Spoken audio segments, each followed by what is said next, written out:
Hey everyone, this is Bola Shokumbi. I'm the founder and CEO of Clever Girl Finance, and I'm also the author of the Clever Girl Finance book series. Welcome to Clever Girl Finance TV. So you may have been overwhelmed with different monthly payments that you have to make. You may be feeling like your interest rates are just out of control and too high, and you may have considered debt consolidation and wondered if debt consolidation is a good idea. So in today's video, we're going to talk about debt consolidation, how it works, and if you should consider it.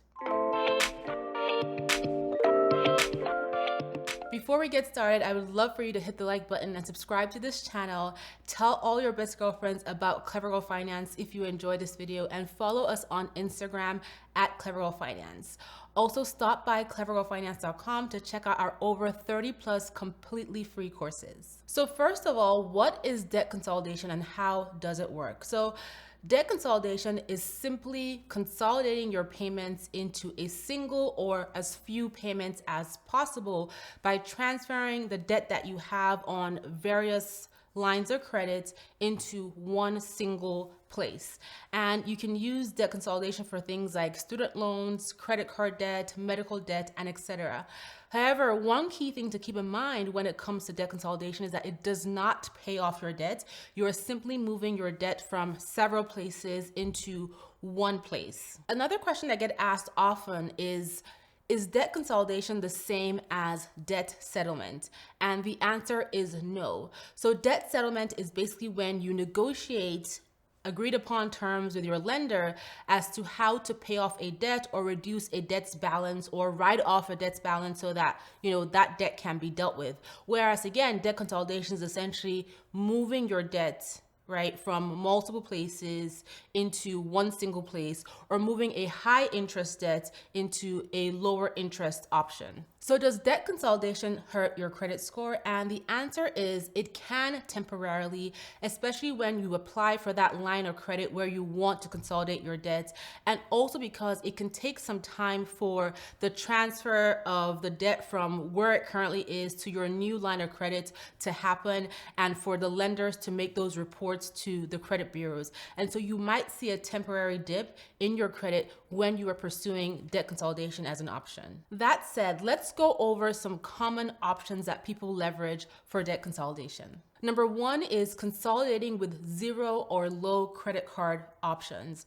And this is essentially where you move your debt into a credit card that has a zero or very low introductory period, but then you focus on paying off the debt before that introductory period expires. Number two, consolidating with secured or unsecured loans. So a secured loan is essentially when a borrower puts up collateral to secure that loan, and if that loan is not paid, then that collateral is taken or impacted. And on the other hand, an unsecured loan does not require any collateral, but the interest rates may be higher as a result. And number three, consolidation with a home equity line of credit. So if you purchase a home and your home has built up equity, you may have access to a HELOC, which is a home equity line of credit that has the option to be used for debt consolidation.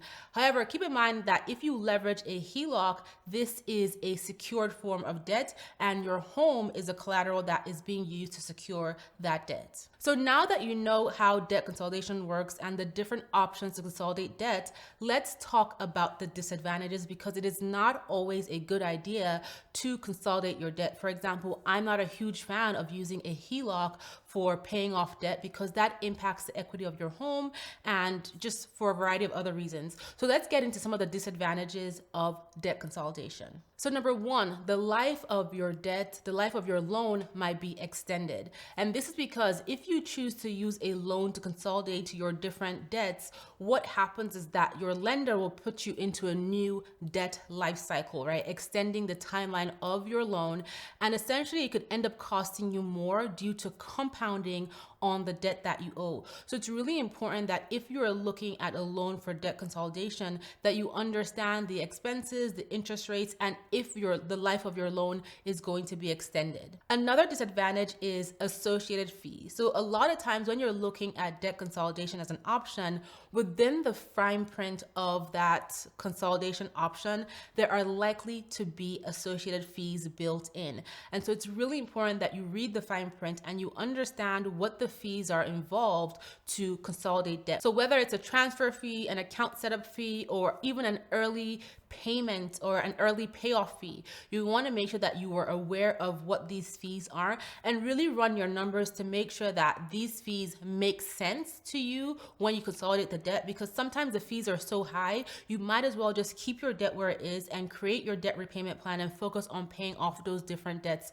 one by one. Number 3, if you are using a secured loan, then it's going to require collateral, which means, for example, you may need to put up your house or some other type of asset in order to secure this debt consolidation loan. And this means that if you fail to pay, then these assets can be possessed by your lender. And so again, I'm not a huge fan of using secured debt for debt consolidation that's tied to any assets that you own. And number 4, the biggest disadvantage of it all is that your debt is not paid off when you consolidate your debt. You are simply moving your debt from one place to another. Yes, you might have a lower interest rate. It might be more convenient if you're consolidating several debts into one, but your debt really isn't paid off. And the biggest issue I see with people who consolidate their debt is that once all this debt is moved into a new loan or into a new line of credit or credit card, they now have all their old credit cards freed up, right? The lines of credit on those credit cards are freed up. And what happens is that they now think they have all this spare money, forgetting that or ignoring that they move this money into this new consolidated loan or credit card, and they end up maxing out those credit cards, which in a sense doubles their debt, right? Because they have the consolidated debt here and then they max out the credit cards over here and they really haven't made any change. And now as a result, their financial situations are worse because they have doubled their debt. So when should you consolidate, and should you even be considering debt consolidation? Well, my suggestion is that you only want to leverage debt consolidation if it's going to benefit you financially. And it also means that you are focused on paying off your debt quickly, especially if you leverage an option that has a limit to how low the interest rate or how long the interest rate is going to stay low. Keep in mind that it is possible, totally possible, to pay off your debt without having to leverage debt consolidation. And this is simply you creating a debt repayment plan, choosing a debt repayment method, prioritizing your debt, paying more than the minimum, building your payments into your budget, and staying consistent with paying off that debt every single month each time you get paid.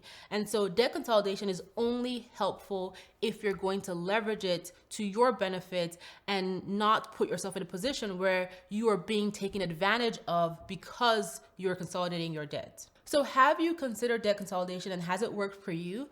Leave a comment. I would love to know. I hope you've enjoyed watching this video. If you have, please hit the like button, tell all your best girlfriends about Clever Girl Finance, subscribe to this channel, follow us on Instagram at Clever Girl Finance, and stop by the Clever Girl Finance website at clevergirlfinance.com to check out our over 30+ completely free courses to help you on your journey to financial wellness.